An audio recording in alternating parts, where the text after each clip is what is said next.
Hello students, ये आपकी class first year commerce की अकाउंटेंसी की क्लास है जिसमें हमारा चैप्टर चल रहा है खाता बही। लेजर कहते हैं इसे इंग्लिश में। खाता बही व्यापार की वो पुस्तक है जिसमें हम विभिन्न खातों को, अकाउंट्स को खोलते हैं और उनके बैलेंस निकालते हैं। अकाउंट किस प्रकार खोले जाते हैं एक उदाहरण से हम समझने की कोशिश करेंगे। मान लीजिए कुछ जर्नल एंट्री हमारे पास। पहली है 1 अप्रैल 2019 purchases account debit to cash account 10,000 रुपये फॉर गुड्स ब्रोट। 4 अप्रैल को Ram Mohan debit to purchases return, ये रिटर्न रह गया था, रिटर्न यानी इसे हिंदी में कहेंगे क्रय वापसी।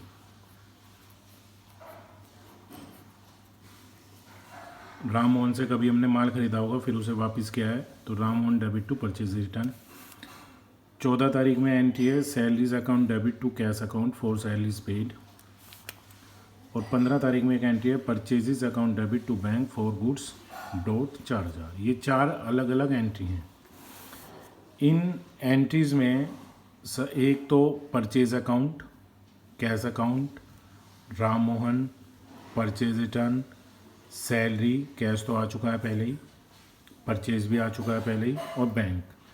ये अलग अलग नाम आए हैं, purchase, cash, Ram Mohan, purchase return, salary और बैंक। जितनी भी जर्नल एंट्रीज किस क्वेश्चन में होंगी, जितने नाम आए हैं प्रत्येक नाम के लिए एक खाता खोला जाएगा। मान लीजिए सबसे पहले इसमें आया है परचेज अकाउंट, तो इसका हम अकाउंट खोलेंगे। इस प्रकार से खोला जाएगा। खाता बही में जो अकाउंट खोले जाते हैं उसके 2 पक्ष होते हैं, एक डेबिट एक क्रेडिट। इसलिए लाइनें खींचने के लिए पहले आप पेज को बीच में से मोड़ लें। बीच में से मोड़ने के बाद 2 बराबर पक्ष होंगे। पहला जो डेट पार्टिकुलर जेएफ, जेएफ से मतलब है जर्नल फोलियो, क्योंकि ये जर्नल की सहायता से बनी है। जब हम जर्नल बनाते थे वहाँ लिखते थे एलएफ, लेज़र फोलियो। अब ये लेज़र है और ये जर्नल की सहायता से बन रहा है, तो यहाँ जेएफ अमाउंट डेबिट यानी 1 2 3 4 ये जो भाग है इधर का, ये इसका डेबिट साइड है। फिर यही रिटर्न वापस दोबारा इन्हीं नाम को रिपीट करना है, डेट पार्टिकुलर जेएफ और अमाउंट क्रेडिट, ये इसकी क्रेडिट साइड है। इसलिए दोनों पक्ष बराबर रहें, इसके लिए हम पेज को पहले बीच में से मोड़ लेते हैं, फिर बराबर कॉलम इधर, बराबर कॉलम इधर। शुरू के जो 4 कॉलम है वो डेबिट साइड, बाद के जो 4 कॉलम है वो क्रेडिट साइड। अब मान लीजिए हम परचेजेस अकाउंट बना रहे हैं, तो हमें केवल वही एंट्री लेनी है जिनमें परचेज का नाम आया हो। जैसे इसमें आया है परचेज, ये एंट्री ली जाएगी। इसमें राम मोहन और परचेज रिटर्न का नाम है, ये एंट्री नहीं ली जाएगी। सैलरी और कैश का नाम है, ये एंट्री भी नहीं ली जाएगी।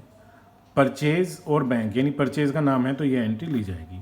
कुल 4 एंट्रीज में थे 2 एंट्री जिनमें परचेज का नाम आया है, पहली और फोर्थ। इन 2 एंट्रियों को हमें इस अकाउंट में लिखना है।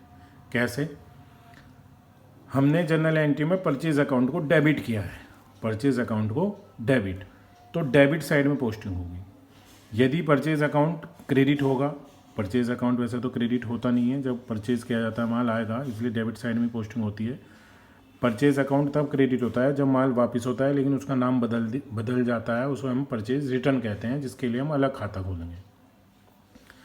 तो 2 एंट्री है हमारे पास। परचेज अकाउंट हमने इसमें डेबिट किया है तो डेबिट साइड में ही लिखा जाएगा, लेकिन परचेज का नाम नहीं आएगा। परचेज अकाउंट तो छोड़ दो। दूसरा क्या बचा है? Cash, to cash. तो पहले डेट लिखेंगे हम, और जो दूसरा अकाउंट है टू कैश अकाउंट, और परचेज के सामने पैसे थे 10,000, इसके सामने हम पैसे लिख देंगे 10,000। अमाउंट वही आएगी जो उस अकाउंट के सामने है जो हम बना रहे हैं, तो दोनों में बराबर ही है। लेकिन कोई एंट्री ऐसी हो जिसमें एक पक्ष में एक अकाउंट हो, दूसरे पक्ष में 2-3 अकाउंट हो, तो जिस अकाउंट को हम बना रहे हैं उस अकाउंट के सामने जो अमाउंट है उसी की पोस्टिंग की जाती है।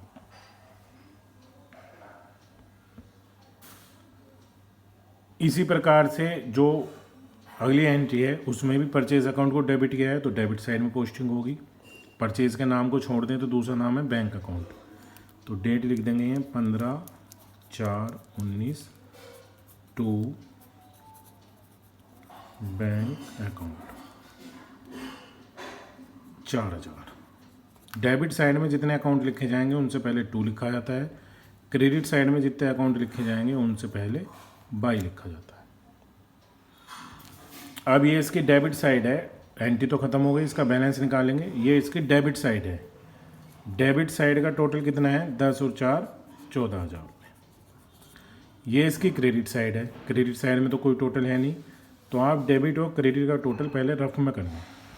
फिर हम ये देखेंगे कि किसका टोटल ज़्यादा है। टोटल ज़्यादा है डेबिट का 14,000, जो टोटल ज़्यादा है उसे ही दोनों पक्षों में लिख दिया जाएगा। 14,000 ही यहाँ लिखे जाएंगे लास्ट में और 14,000 ही यहाँ लिखे जाएंगे लास्ट में।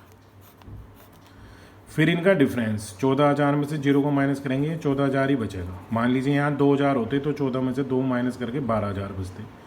14 में से 0 माइनस किया 14,000 ही बचा है, उसे हमने यहाँ लिख दिया। और चूंकि ऊपर कोई अमाउंट है नहीं तो यही 14,000 यहाँ लिखेंगे और इसके सामने बाई लास्ट डेट उस महीने की यानी 30 अप्रैल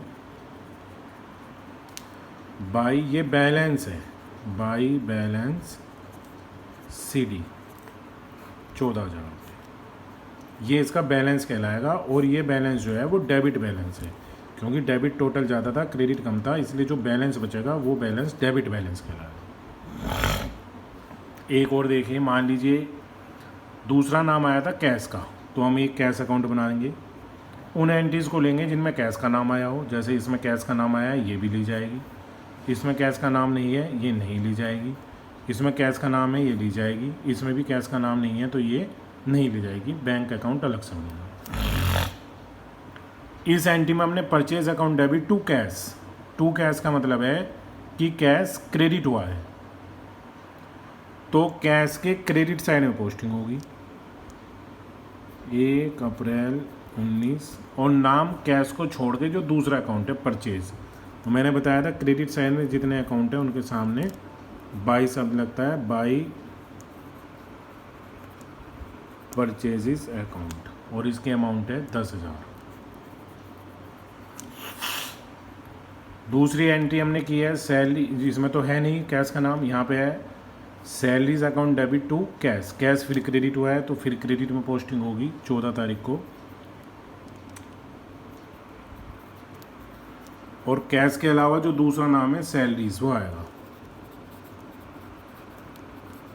सैलरीज अकाउंट, ये थी 2,000। एक एंट्री और ले लेते हैं हम, मान लीजिए माल बेचने की है, cash account debit to sales account for goods sold 15,000 रुपये। इसमें भी कैश का नाम है और कैश अकाउंट हुआ है डेबिट, तो अब पोस्टिंग डेबिट साइड में होगी, नाम आएगा दूसरा अकाउंट सेल्स का और इसकी डेट मान लेते हैं 18 अप्रैल टू सेल्स अकाउंट। यह एंट्री मैंने इसलिए लिया है जिससे एक अकाउंट ऐसा बन जाए जिसके दोनों कॉलम में पोस्टिंग हो। अब जब बैलेंस निकालेंगे तो डेबिट का और क्रेडिट का टोटल रफ में करना है, यानी डेबिट में तो केवल 15,000 है, क्रेडिट में टोटल है 10 और 2 12,000।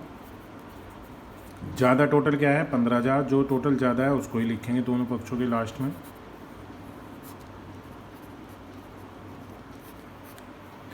और इनका डिफरेंस 15 में से 12,000 को माइनस करेंगे तो ये बचेगा 3,000। ये उस पक्ष में लिखा जाएगा जिसका टोटल कम है। कम किसका है क्रेडिट का, तो ये 3,000 रुपये क्रेडिट में लिखे जाएंगे, जिससे 3,000 लिख के इसका भी टोटल 15 हो जाए। और इसमें लास्ट डेट लिखकर बाई, क्रेडिट में सबके सामने बाई लगता है, बैलेंस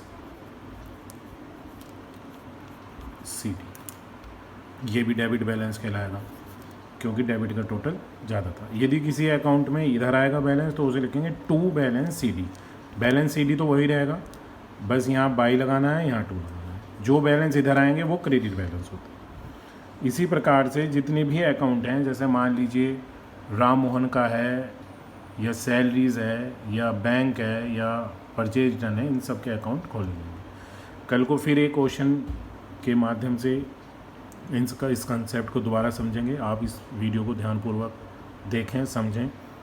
उम्मीद करता हूँ आपकी समझ में आएगा। यदि कोई आपको समस्या है, कोई बात पूछनी है, आप पूछ सकते हैं, नहीं तो कल को अगली क्लास में हम एक नए क्वेश्चन के साथ फिर इस कंसेप्ट को समझेंगे। Thank you students.